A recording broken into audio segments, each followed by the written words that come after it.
Earth is the cradle of humanity, but one cannot live in a cradle forever. Konstantin Tsiolkovsky. Russian scientist. Pioneer in the science of rocket construction and cosmonautics. We dominate the surface of our planet. During the latest millennium, we dominated many possible forms of energy, food, and water supply production. For this century, we will make advancements towards cleaner and more efficient industrial production. We build vehicles and equipment that allow us to leave the stratosphere and go beyond the exosphere, to contemplate the solar system planets and natural satellites that we will visit one day, leaving our planet to reach the moon and other rocky bodies in our solar system. However, humanity's arrival on the moon was not just due to the noble achievement of scientific and technological progress. We were at the pinnacle of the Cold War. The launch of the Sputnik 1 satellite was on October 4, 1957, from what is now the Baikonur Cosmodrome. On November 3, it was the turn of Sputnik 2. In February 1958, NACA, the National Aeronautics Advisory Committee, founded in 1915, was extinguished, giving way to NASA, the National Aeronautics and Space Agency. In 1956, United States built the Jupiter-C rocket to launch the Explorer 1 satellite into orbit.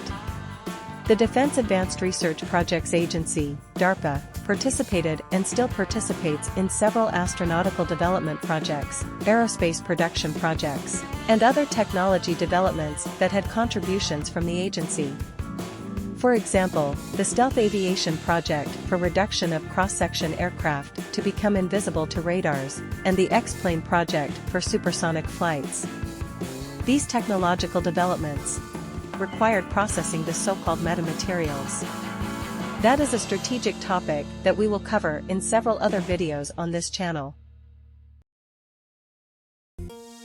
Currently, the United States Air Force and DARPA have a new nuclear propulsion project, named DRACO, a demonstration rocket for agile lunar CIS operation, where a nuclear thermal propulsion has a nuclear reactor as thermal source to heat the gas to be accelerated in an exhaust nozzle, as we will see in other videos.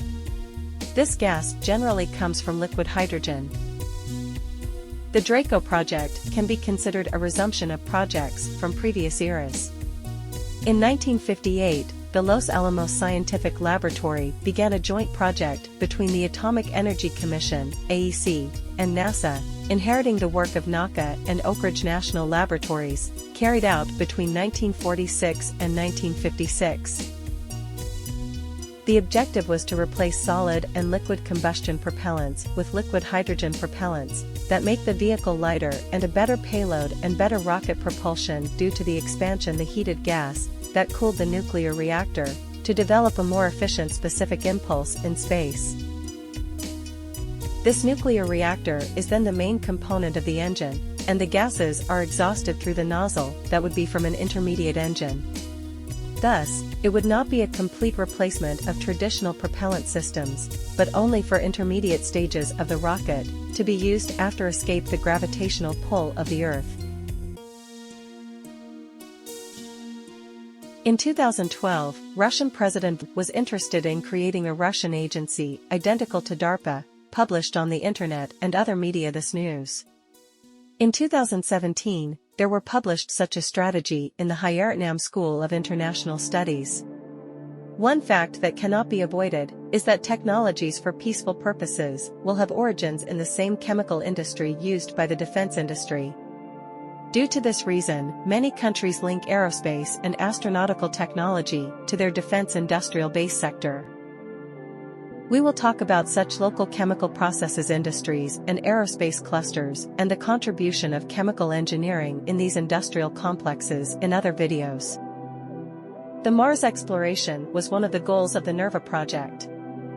Nixon cancelled the continuation of the project for economic and geopolitical reasons in 1973. Other priority projects were also put on the agenda by space agencies in several countries, including the United States.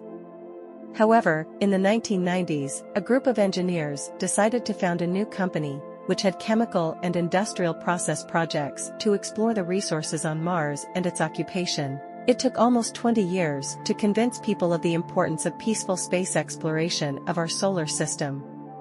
The company Pioneer Astronautics was founded by the aeronautical engineer Robert Zubrin in 1998, around the same time he founded the Mars Society. In 1990, the Mars Society started publishing articles studying chemical and industrial processes, aiming to obtain resources, support life, and even process materials to colonize Mars.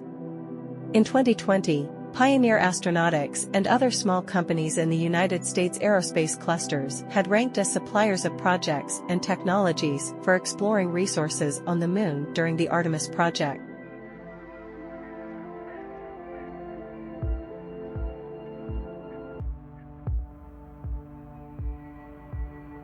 It was published in 2019, a magazine edition with the history and importance of life support systems developments for space missions by the Institution of Chemical Engineers, ICHEME, United Kingdom.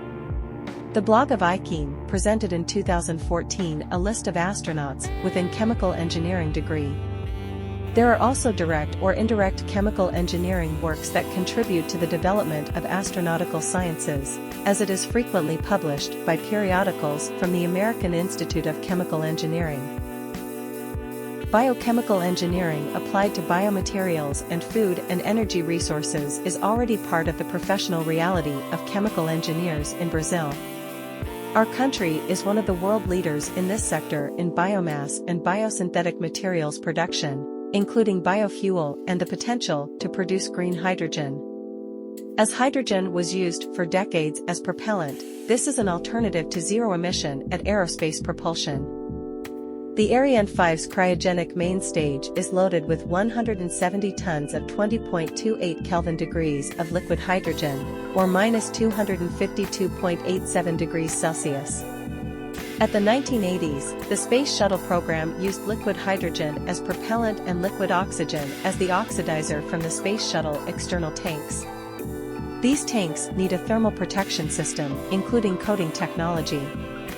All rocketry engineering focus also on those thermal and mechanical protection systems, from debris of the launch to solar radiation and atmospheric corrosion during the flight to escape Earth's gravity pull. The chemical processes industries are crucial to astronautics technology domain. There is a hydrogen aerospace race to zero-emission propellants for aircraft and also commercial space exploration. So, zero emission, more money, stoichiometrically speaking. I think Henry Cavendish could not imagine at the end of 18th century how inflammable air, as he named hydrogen, could be used to take us so far, to turn the lunar landing as possible as you visit us in Brazil.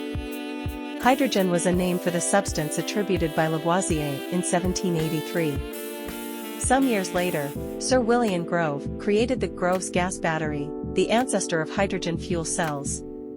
Each source of hydrogen has been ranked by colors, depending on the cleanness of the energy, raw materials, or both from it is produced.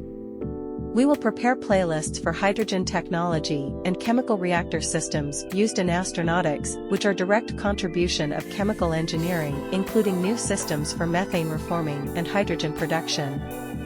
But, first, share this video to supply our spaceport with all the tools and components for our next launches. Our target is 1,000 likes and 2,000 subscribes to start up. For aerospace protective coatings and primers technologies, there is research into chromate-free primers that could be compatible with many environments, including corrosive fluids and other materials. There is still no substitute for chromium compounds used in this process. However, this is an area of intense research in institutes and companies in the field of chemical engineering in the search for new processes, such as plasma treatment of surfaces to optimize these coatings with the reduction of the use of carcinogenic substances, such as chromium. We will show the innovations in coatings, energy sources, and processes that are in the chemical engineering research field with direct application in astronautics. This is the end for this video, where we show all the issues we would like to bring to you in our playlists. So, share and subscribe to learn more about. Give us in the comments the topics of chemical engineering applications for astronautics that you would like to see videos from our channel. We will see on our next video. Goodbye.